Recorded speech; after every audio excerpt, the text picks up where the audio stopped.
Runottarini. Älä pyydä, sanakaan ei myydä.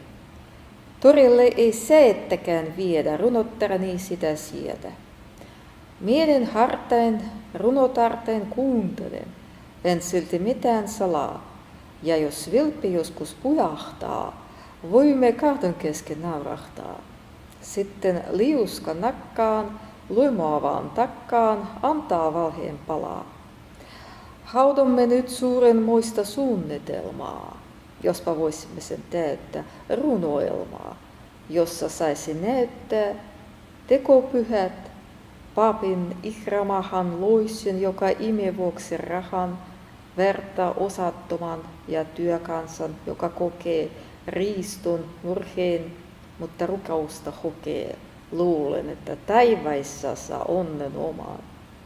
Sanakaan ei myydä, älä pyydä.